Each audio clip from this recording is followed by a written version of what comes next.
Hello everyone. So I welcome you all in this another session of editorials where we try to discuss the important news, editorials, important themes with regard to UPSC prelims as well as mains examination.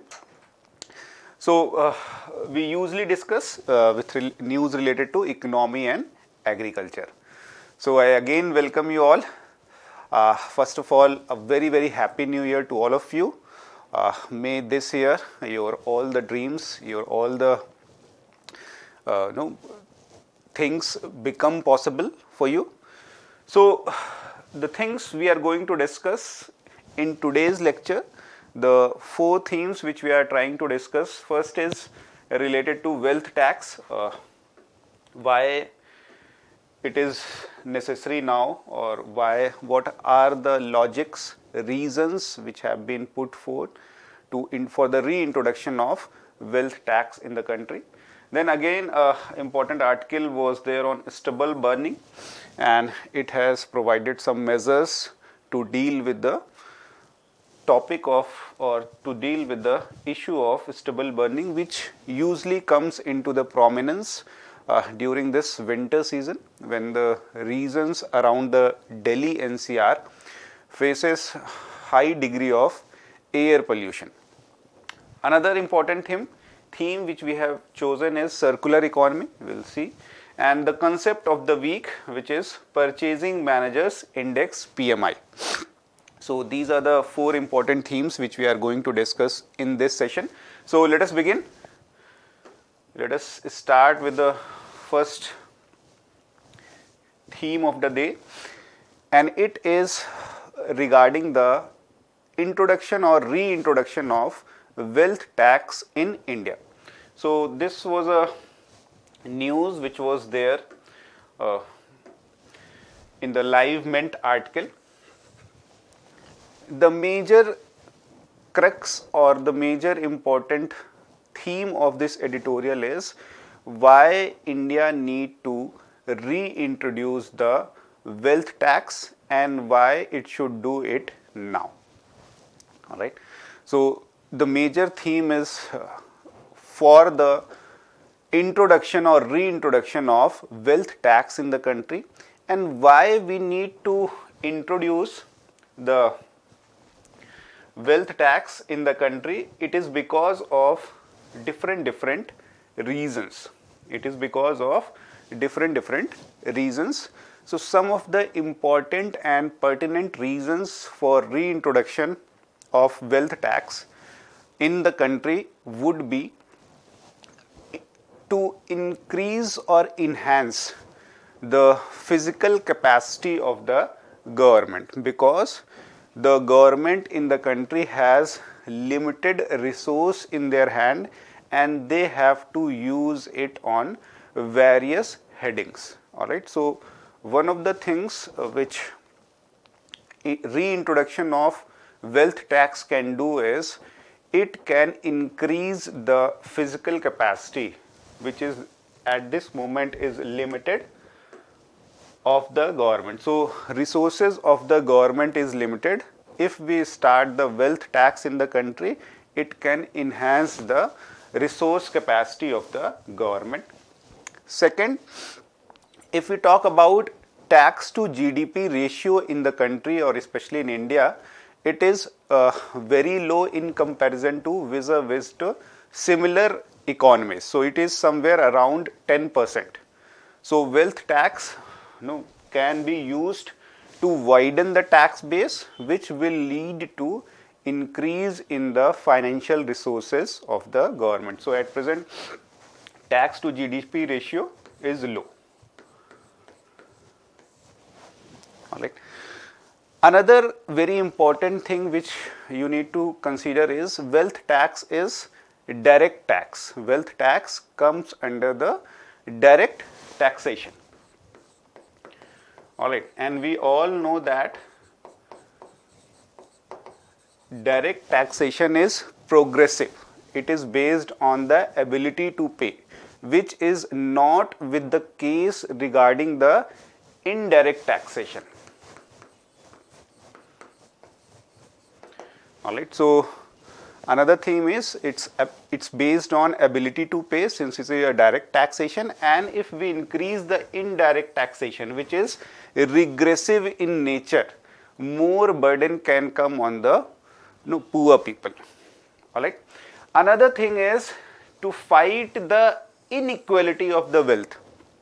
To fight the inequality of the wealth, there is a need to introduce wealth taxation. For example, according to the World Inequality Database 2022, so the top 10% of the population in India owns 65% of the country's wealth.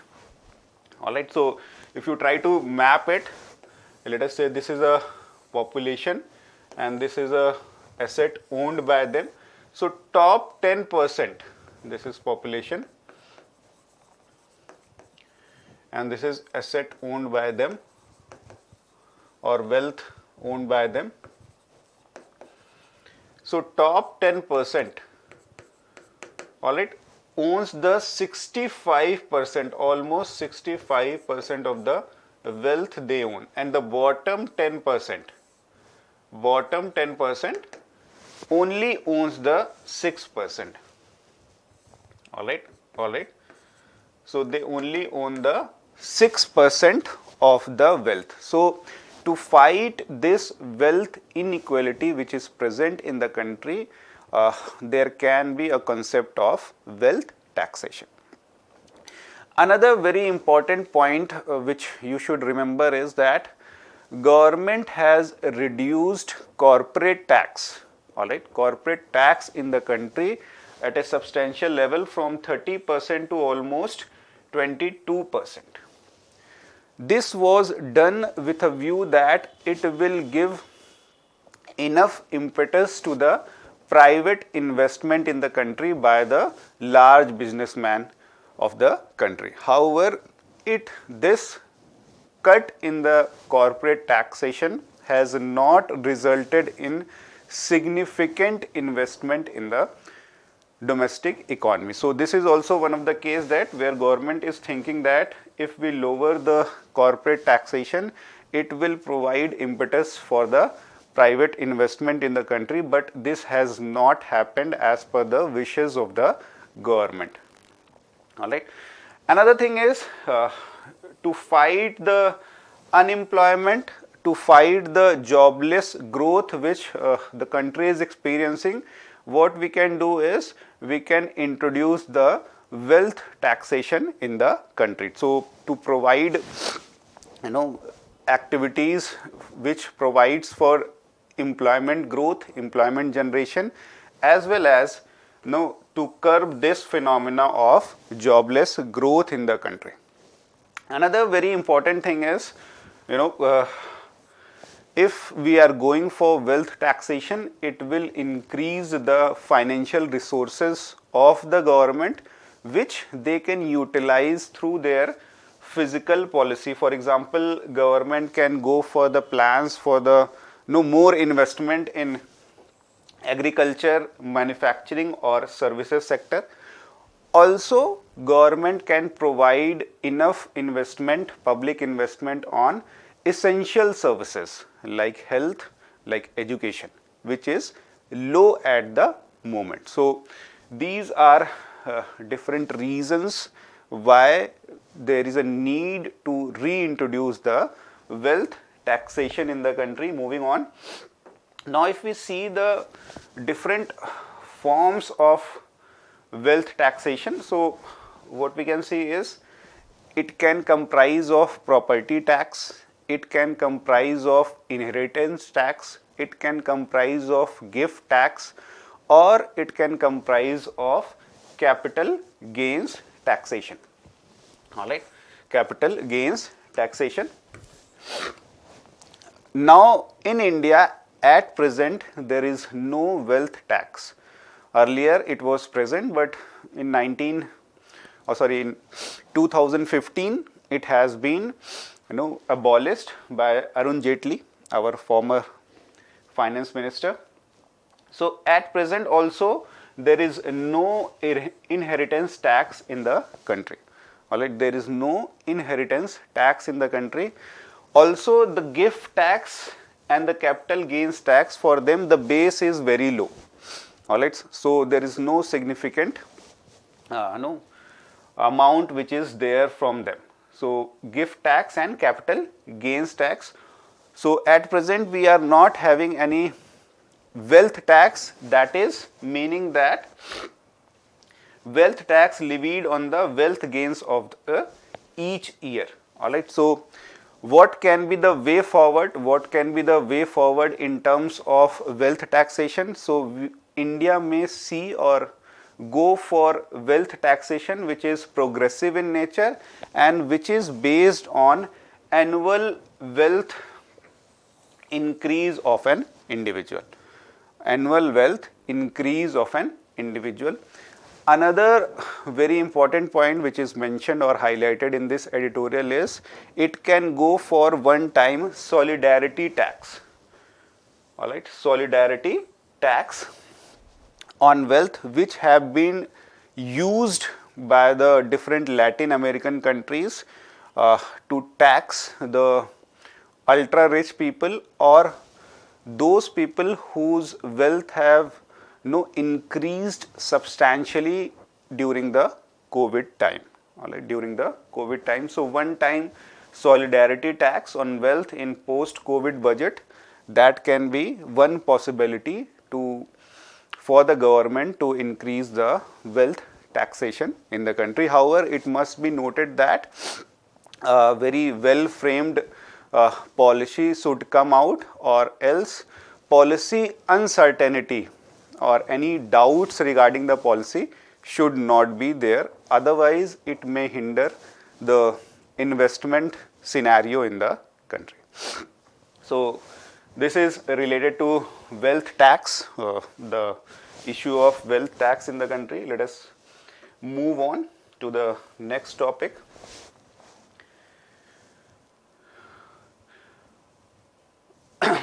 So,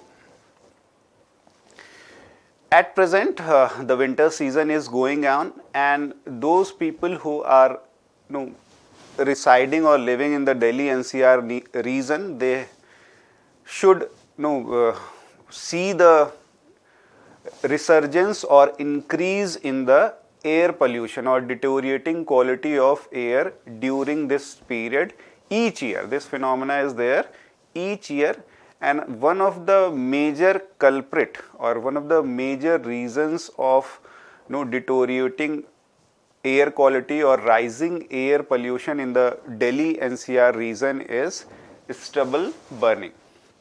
Alright, it has been one of the major reason for the deteriorating air quality, air pollution, which is experienced every year during the winter season in the Delhi NCR region, that is stubble burning. So, what is stubble burning? If you see that once the crops such as wheat, paddy, sugarcane, they are removed from the field, what is left is stubble, parali, which we call in Hindi. Alright, so once they are cut in the field, so a little residue is left in the ground which we call as stubble, or in Hindi we call it as parali. So, now for growing or cropping season, for the next cropping season, this field needs to be cleared. Alright, this stubble needs to be cleared, and due to the, you can say, shortage of time as well as labor, what farmers does is they burn this stubble to just clear the field for the next sowing season. Alright, so this practice of burning stubble, the residue remaining in the field to prepare the field for the next cropping season, is called as stubble burning, and it has caused several problems, or it is the cause of several problems. For example, burning stubble will lead to increase in greenhouse gases, and it may lead to climate change. Another very important negative consequences of stubble burning is that it leads to a rise in air pollution in the Delhi NCR region. One of the major factor, it leads to deteriorating air quality, which again impacts human health in a negative way. Another important thing is that due to this burning and release of greenhouse gases leading to climate change, there is seen that melting of Himalayan glacier is also witnessed. Melting of Himalayan glaciers is also witnessed. And another very important negative consequence of stubble burning which we can talk about is the deteriorating soil health. Alright, so once the stubble are burned, the moistures which are there present in the soil, they are getting released because of the warmth produced by this burning. Alright, so it may lead to deteriorating soil health quality also. Alright, so these are the some negatives of the stubble burning, and what can we do to overcome this problem, or what the editorial suggest. It suggests few measures which are very pertinent, which you can also write in your mains examination. For example, it says that promote use of innovative farm technologies. So what is there is, the farmers resort to stubble burning because they do not want to use human labor, which is costly also and which is time consuming also. So they do not get enough time to prepare the field for next cropping season. So what they do is they simply resort to this step of stubble burning because labor is costly also, and if they are using the labor, manual labor, to remove the stubble, it will be time consuming and they will not be able to prepare the field for the next cropping season. So they resort to this practice of stubble burning. So what it says that we need to promote the use of farm technologies to remove this stubble. For example, use of happy seeder technology, rotavator, baler, paddy straw chopper, etc. One thing which you should understand is the use of this technologies is also very costly. So what is needed is government subsidies, or use of government subsidies to promote the use of these technologies by the farmers. Alright. And second thing is what it mentioned is the new and improved seed varieties. For example, Pusa Basmati 1509 as well as PR 126, which can be used for the short duration crops, mature quickly. So it will be a short duration crop. So once it is harvested, it will provide enough time for the farmers for the next cropping pattern. Alright. So short term crops, and also improve the quality of soil. So using of new and improved seed varieties. Second is, or third is, use of Pusa biodecomposer. Alright, Pusa biodecomposers, which will turn this crop residue to manure. Alright, so there is no need of burning them. We are using the Pusa biodecomposer, and ये क्या करेगा? It will turn the crops residue or the stubbles to manure in the 15-20 days. So that is also one of the possibilities. Then the biogas plants can be used. It can be used to curb crop burning and prevent pollution. So they are usually installed by the government under the waste to energy mission, and they generate biogas by utilizing crop waste and as well as rice straw through the biomethanation technology. So basically, rather than burning them, we are trying to convert them these residue into the biogas, alright, through the use of biogas plants. Another very important thing is we need to follow the sustainable farm management practices. And what are these? For example, composting, production of biochar, in situ management with mechanical intensification. Alright. So we need to follow the sustainable farm management practices such as these things, and another is we should also educate, make aware all the stakeholders which are involved in them. A farmer should know that it is not only the responsibility of them to produce food grains, but also remove the crop residue in a sustainable manner. They should understand that what is a short term as well as long term impact of this activity of stubble burning. They should be made aware of the negatives of the burning of this stubbles. Alright. So that is what we are trying to understand, that through behavioral nudge, alright, we can help understand farmers that it is not good that you are burning your stubbles. So these are the few steps which have been mentioned in this editorials, which you can utilize if the question is there on the stubble burning. Alright, let us move ahead.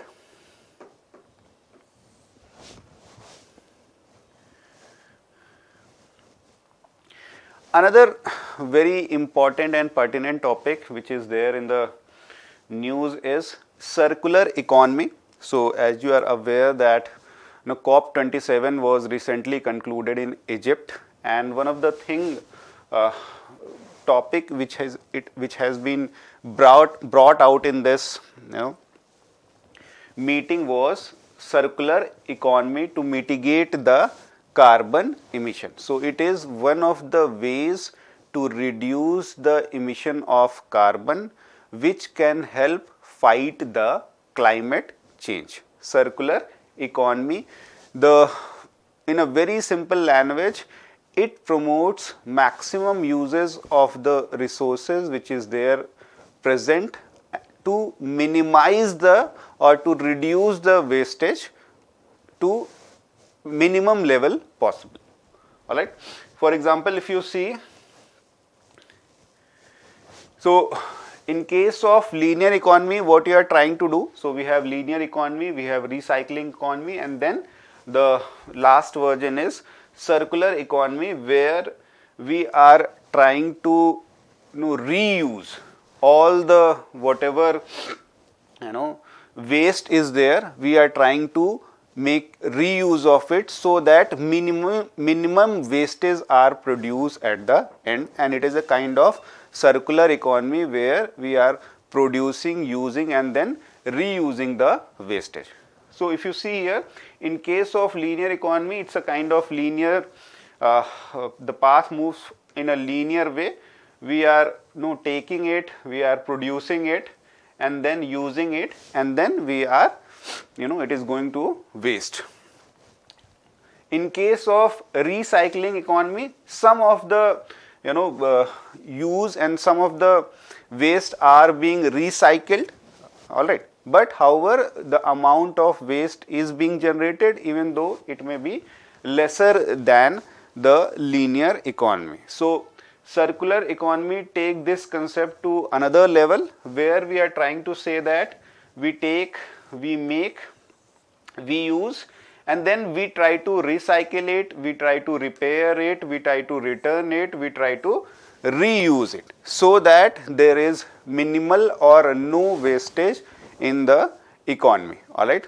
For example, you can understand it in this way, that some of the companies are using, let us say, stubbles or coconut husk or plastic water bottles.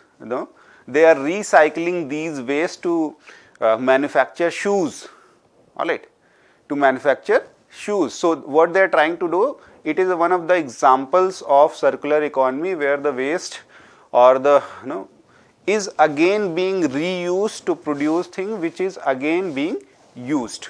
So that is what we are talking about, circular economy. And why it is very important in context of India is to take care of large population of the country and for their continued survival, it should be seen that resources are not getting used at such a pace that it is getting depleted. All right. So that is why if that would be the scenario, this continued survival or sustained survival of population may not be possible. That is why circular economy is very, very significant, so that we are maximizing the use of the resources present in the economy and minimizing the wastage which are being generated. All right.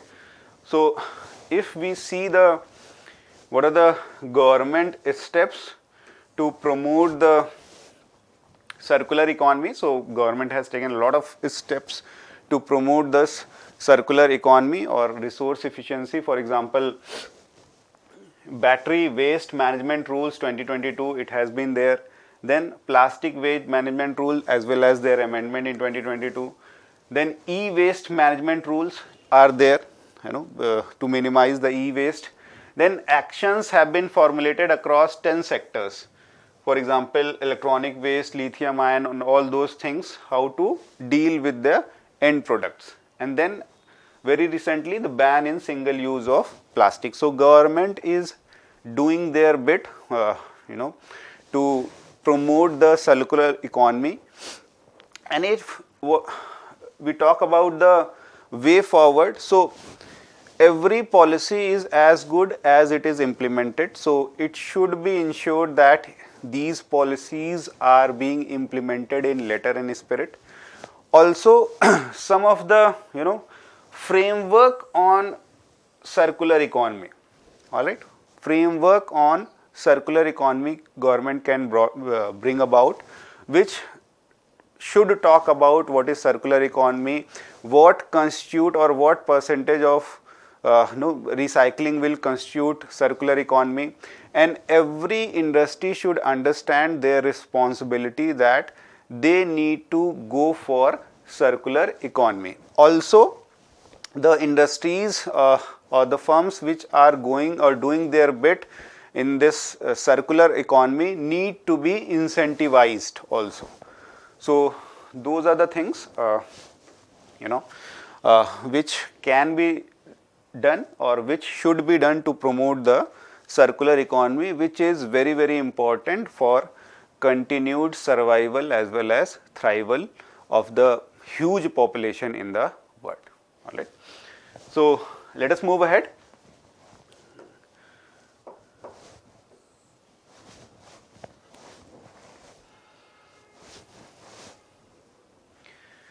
All right. So concept of the week, we are talking about Purchasing Managers Index PMI, and why we are talking about, the news was that manufacturing PMI surges to 57.8 in December.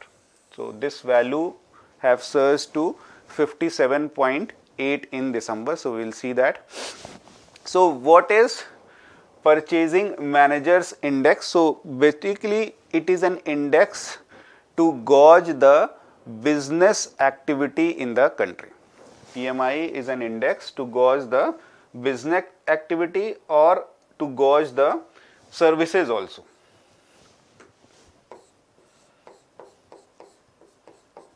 All right. So it is released separately for manufacturing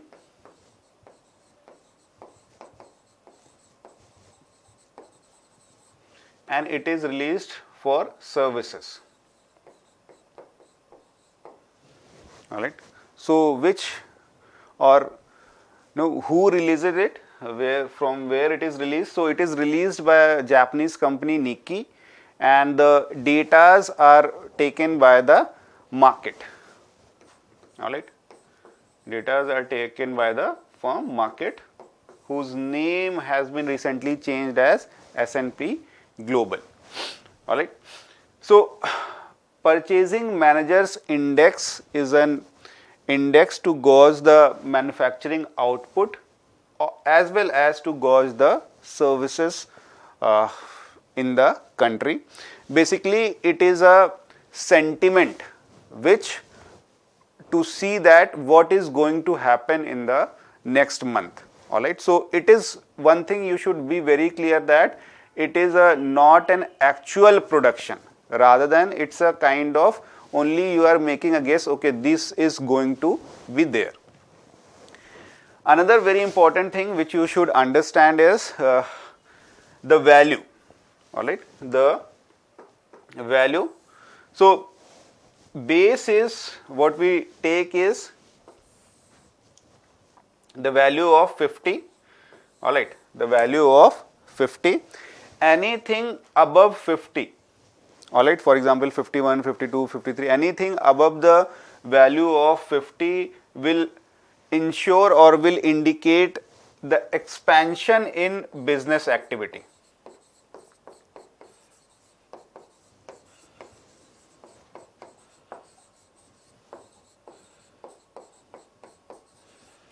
And anything below 50 will indicate the contraction in business activity. So what is there is that there is survey done on, let us say, 400 manufacturing firms, 400 private manufacturing firms, and different questions are asked, and through this survey it is gauged that whether the business activity is going to improve or whether business activity is going to contract or there is no change. Value of 50 signifies no change. Alright. So it's a kind of survey which is being done. Now another very important thing is, what is the difference between purchasing manager index versus index of industrial production. Alright, index of industrial production. So it is a survey which do not provide for actual production, whereas index of industrial production provides for the actual production which is being done. That is very important. Here only the select few private industries take part. Somewhere around 400 private industries take part, whereas here the manufacturing activities of private as well as public sector undertaking is also taken into the consideration. Alright, it is also taken into the consideration. Another thing is the data of PMI. Even though it signifies the increase in the business activity or contraction in the business activity, is not taken into the consideration while calculating the GDP of the country, whereas data from this is usually taken for the calculation of GDP in the country. So these are the things you should understand regarding the purchasing managers index. So through this we have come to the end of this session. So I again wish you a very, very happy new year. All the best and wish you a best of luck. Alright, thank you.